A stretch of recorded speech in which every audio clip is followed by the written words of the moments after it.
नमस्ते, अभिवादन आपका इनोसेंट इन्वेस्टर के इस नए वीडियो में आपके लिए डिस्क्लेमर। उसके बाद बात करेंगे फ्यूचर ग्रुप की। देखिए, फ्यूचर रिटेल का अगर आपके पास स्टॉक है या फ्यूचर ग्रुप का कोई भी स्टॉक है तो आपको एक बात पता होनी चाहिए, और आप में से बहुत से लोगों को पता भी होगी कि अगर ये डील होती भी है, सब कुछ फाइनल हो जाता है, तो आपको मिल जाएगा FEL का स्टॉक एक रेशियो में। वो रेशियो मैंने पहले भी डिस्कस किया था, बाद में कभी डिस्कस करूंगा, अभी नहीं। इसका मतलब क्या है कि अगर डील हो जाती है तो आपके पास फ्यूचर रिटेल वाले जो भी स्टॉक्स हैं वो कन्वर्ट हो जाएंगे फ्यूचर एंटरप्राइज लिमिटेड के स्टॉक्स में। कुछ रेशियो है, कुछ ज़्यादा स्टॉक्स मिल जाएंगे। तो यहाँ पर वैल्यू किस तरीके से निकल कर आएगी वो हम बाद में कैलकुलेट करेंगे, लेकिन ये बात मैं इसलिए कर रहा हूँ क्योंकि काफ़ी ज़्यादा क्वेरीज आई हैं फ्यूचर ग्रुप को लेकर के कि अगर हम स्टॉक खरीदते हैं, जैसे मैंने पिछले वीडियो में कह दिया कि इन स्टॉक्स में वैल्यू है, इसीलिए एक अनार के पीछे दो बीमार पड़े हुए हैं। रिलायंस तो पैसा अपनी बोली लगा चुका है, अमेजॉन बोल रहा है हम पैसा लगाएंगे।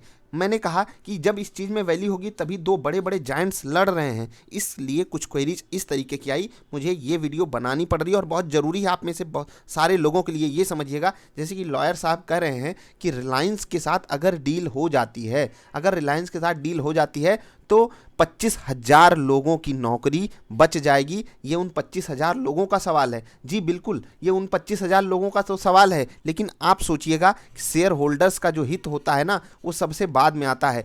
एक बात सोचिएगा, आप शेयर होल्डर मतलब आप मालिक हो कंपनी के, और मालिक होने का मतलब क्या है वो समझिएगा। मालिक होने का मतलब आप किशोर बियानी साहब जो उन्होंने गलती की है उसके मतलब उस गलती का जिम्मा आप अपने ऊपर ले रहे हो, किशोर बियानी साहब ने जो भी किया है। अब इसका मतलब आप सोचिए कि आपकी कंपनी कर्ज में डूबी हुई है, ये आपको समझना होगा। और जब आप इतना सब कुछ देख लोगे तो आप एक बैंकरप्ट कंपनी, मतलब जो NCLT तक जाने के लिए तैयार खड़ी है अगर डील नहीं कंप्लीट हो पाती है, उस कंपनी का शेयर खरीद रहे हो, तो आपका हित सबसे अंत में आएगा। इतना याद रखिएगा, जो एम्प्लॉयज़ हैं उनको कंपनी में कोई शेयर नहीं मिला हुआ है, वो उनके पास कोई स्किल होगी, वो कहीं और जाकर काम कर लेंगे। यहाँ पर कह दिया जा रहा है, बिल्कुल अच्छी बात है, 25,000 लोगों की नौकरी बच जाएगी, लेकिन यहाँ पर जो सबसे बड़ा फायदा होगा, याद रखिएगा, जो प्रमोटर्स हैं जैसे कि फ्यूचर एंटरप्राइज लिमिटेड, आपको स्टॉक मिल जाएगा, लेकिन इस कंपनी के बाद यही FMCG बिजनेस बचेगा। ठीक है, ये जो यहाँ से पैसा पाएंगे, मान लेता हूँ 25,000 करोड़ ये पाते हैं, और कर्जा चुकाने के बाद मान लेता हूँ कुछ पैसा वो अपने FMCG बिजनेस में इन्वेस्ट करके अपने आप को आगे बढ़ाते हैं,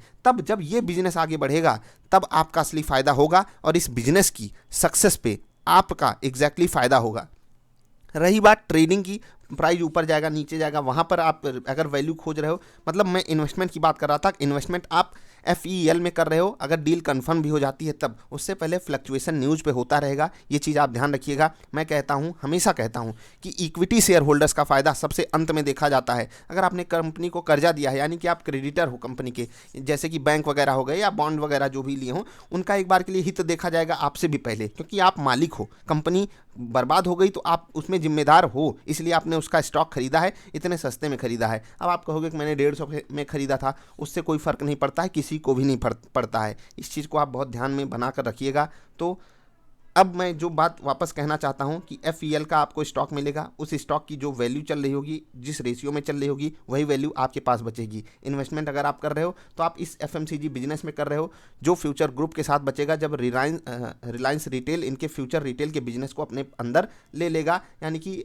जो फ्यूचर रिटेल का स्टॉक है ये चला जाएगा रिलायंस के पास। जितने बिजनेसेस हैं, या फ्यूचर सप्लाई चेन हो गया, या जितने भी अन्य स्टॉक्स हैं, सब अमेलगमेट हो जाएंगे कहाँ पर, फ्यूचर एंटरप्राइज लिमिटेड में। अब सभी स्टॉक्स में नीचे से बाइंग आई। 2 दिन पहले मैंने आपसे जब सर्किट लगना चालू हुआ था तभी आपको बता दिया था कि इन स्टॉक्स में नीचे के लेवल पे वैल्यू है, इसलिए यहाँ पर बहुत भयंकर सर्किट, लोअर सर्किट से नहीं लगेंगे। लेकिन जब स्टॉक्स कोई भी हो, अगर वो न्यूज़ पे चल रहे हैं तो वहाँ पर ज़्यादा कुछ बचता नहीं है। आपको ये बात पता होनी चाहिए कि न्यूज़ पॉजिटिव आएगी वो ऊपर भागेंगे, न्यूज़ नेगेटिव आएगी वो नीचे भागेंगे, क्योंकि यहाँ पर अभी लोग वैल्यू नहीं खोज रहे हैं, लोग ट्रेडिंग खोज रहे हैं। और अगर आप वैल्यू खोज रहे हो तो आपको FEL में ही वैल्यू खोजनी चाहिए, मतलब इन्वेस्टमेंट ग्रेड अभी नहीं है क्योंकि क्लैरिटी नहीं है। याद रखिएगा, जब तक क्लैरिटी नहीं है हम इन्वेस्टमेंट पे कोई डिसीजन ले ही नहीं सकते। नॉर्मली हमको एक बार के लिए डिसीजन मिल जाता, अगर सारी चीज़ें फाइनल होती, चलो भाई डील तो होगी, आज नहीं तो कल हो जाएगी, लेकिन जो अनसर्टेनिटी आती है, देखो आप भी कहने के लिए यही बात है, आज नहीं तो कल हो ही जाएगी, जब स्टॉक में वैल्यू है तो कोई ना कोई तो खरीद ही लेगा। जी बिल्कुल खरीद लेगा, लेकिन बाजार अनसर्टेनिटी बिल्कुल नहीं पसंद करती, इसीलिए ऊपर नीचे स्टॉक्स होते रहेंगे।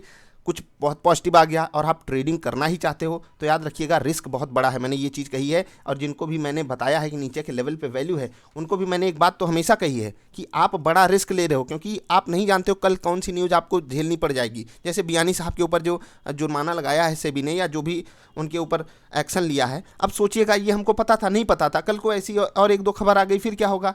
स्टॉक में भले वैल्यू हो, स्टॉक भले 70 रुपये पे बहुत वैल्यूएबल हो, लेकिन जब नेगेटिव सेंटिमेंट बनेगा वही आपको 50 में भी मिलेगा तो क्या करोगे। बहुत से ऐसे स्टॉक्स के साथ होता है क्योंकि वैल्यू 100 रुपये पे है और वो ट्रेड 40 पे कर रहे हैं केवल और केवल बुरी न्यूज़ के कारण, बाकी सब कुछ उन स्टॉक्स में अच्छा ही था। तो बस यही समझाने के लिए आपको वीडियो थी कि जो भी लोग नए तरीके से इन्वेस्टमेंट किए हो वो जरा सा सर्च कर लेना कि फ्यूचर ग्रुप का कोई भी स्टॉक खरीदने पर आपको फ्यूचर एंटरप्राइज लिमिटेड मिलेगा, एक रेशियो में मिलेगा, उसके लिए आपको तैयारी बनाकर रखनी है। लेकिन जब डील फाइनल होगी, सारी चीज़ें फाइनलाइजेशन प्रोसेस में चली जाएंगी तभी ये हो पाएगा। अभी क्लैरिटी है नहीं तो आपको बी अलर्ट मोड में ही रहना है, याद रखिएगा इसको। अन्य कोई क्वेरी हो तो niftyindia.in विजिट करके पूछेगा। कोई सवाल सुझाव नीचे कमेंट करके बताइएगा या आपकी क्या राय है जरा आप भी नीचे कमेंट करके बताइएगा, मैं भी जानना चाहता हूँ आप क्या सोचते हो इस बारे में। अभी के लिए इतना ही, मिलेंगे फिर से। वीडियो पसंद आए तो लाइक कर देना। Bye bye.